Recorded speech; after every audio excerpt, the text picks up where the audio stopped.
Baie welkom almal. Wat 'n pragtige dag en wat 'n vooruitsig om na al die mooi onderwerpe te luister. Gister was 'n baie spesiale dag. Dit het baie betekenis gehad vir my en ek glo vir julle almal hierso wat ons kom agter. Vader wys ons dat ons is baie spesiaal vir hom. Ons is 'n heilige volk en Vader het ons uitgekies en hy het ons geskape volgens sy beeld en dat ons moet op die pad van bekering kom en ons moet ons begin afskei van die res van die wêreld en deur dit te doen al hoe ons aan Vader se verordeninge kan voldoen is deur om ons af te skei en in afsondering te gaan. Ek het dit ook goed gedink om vanoggend 'n baie kort boodskapie te bring, is nie baie lank nie. En dit gaan maar alles oor hoe groot Yeshua se vergifnis is. Hoe almal ingesluit is in Yeshua se vergifnisplan en dit is ook vir my baie belangrik dat ons koppe daarom moet kry. Veral vir myself is ongelooflik moeilik om te besef dat mense kon gaan en ons verlosser en ons Messia om die lewe bring omdat hulle nie geloof gehad het nie. Maar hulle kan nog steeds ingesluit word. Dit is nie uitgesluit nie. Kom ons staan, dan open ek met 'n gebed.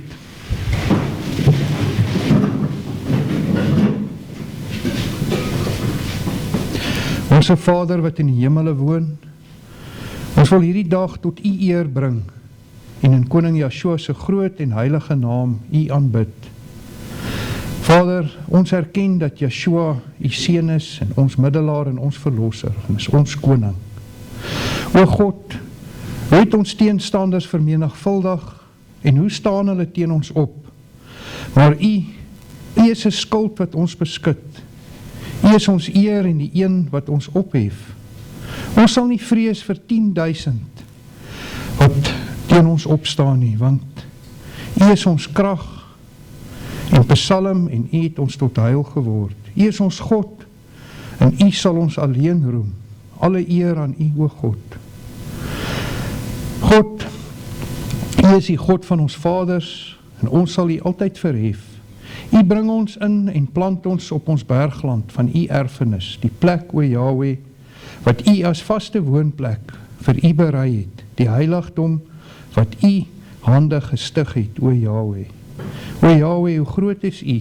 Dit is ook ons gebed vandag, o God, dat U hierdie verrigtinge sal seën en elke spreker sal seën wat U praat en vir ons insig en wysheid sal gee en verstand en ons ore en ons oë sal oopmaak, Vader, dat ons U boodskap reg sal verstaan en dat ons dit sal verder vat na hierdie naweek en vir ons mede volksgenote gaan vertel die wonderlike nuus aan hulle oordra. Vader, ons dankie en ons weet, Vader, dat alles wat ons het is net deur U genade. En ons dankie daarvoor in Koning Yeshua se groot en heilige naam. Amen.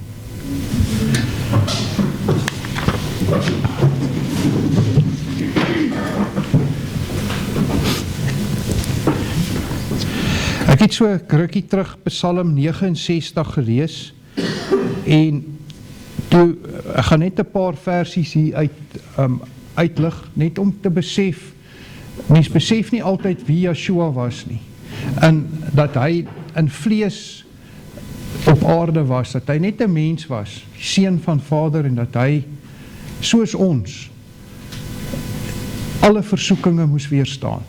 Nie soos ons nie, maar hy was net soos ons, mens. Hy was in vlees hierso.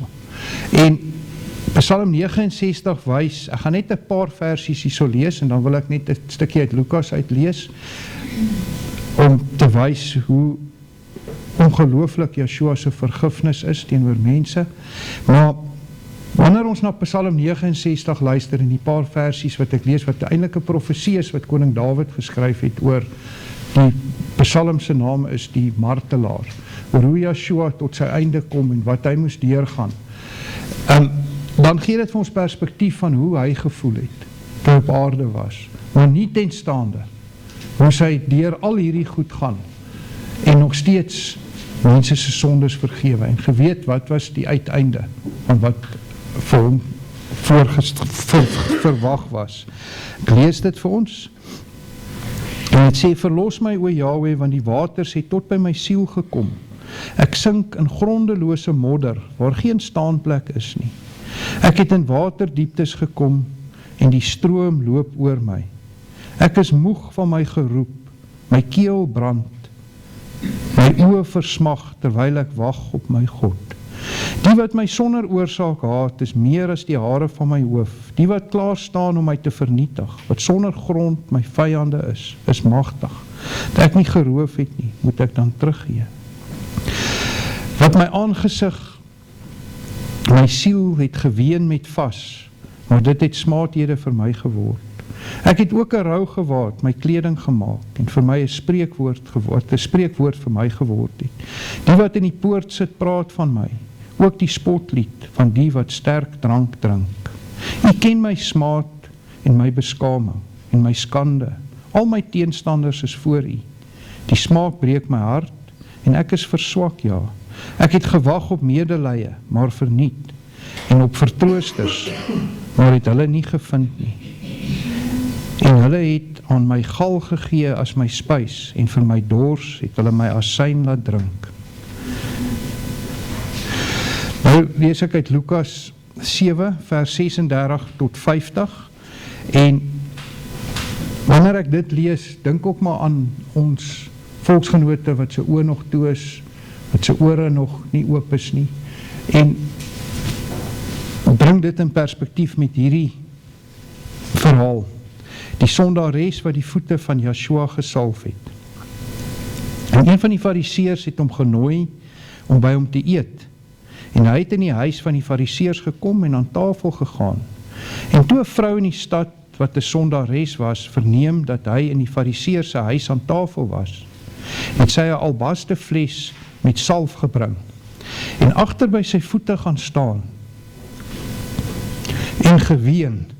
En sy het sy voete begin nat maak met haar trane en hulle afgedroog met die hare van haar hoof. En sy het sy voete gesoen en met salf gesalf.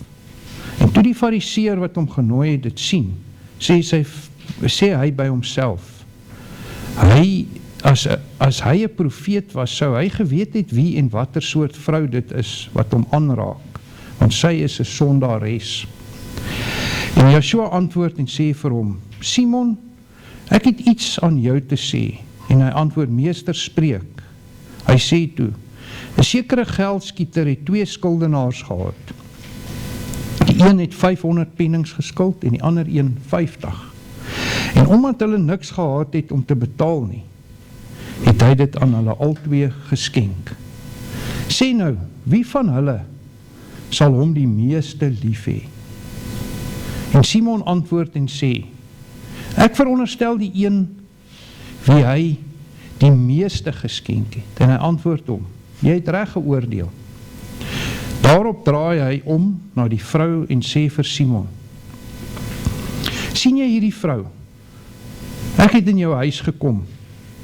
Water het jy nie vir my voete gegee nie, maar sy het met haar trane my voete nat gemaak en met die hare van haar hoof afgedroog. 'n soen het jy my nie gegee nie, maar sy het vandat sy ingekom het nie opgehou om my voete te soen nie. Met olie het jy my hoof nie gesalf nie, maar sy het my voete met salf gesalf. Daarom sê ek vir jou, haar sondes wat baie is vergewe, want sy het baie lief gehad. Maar hy vir wie weinig vergewe is, het weinig lief. En hy sê vir haar, jou sondes is vergewe. Toe begin die wat aan tafel was by hulle self te sê, wie is hierdie man wat selfs die sondes vergewe?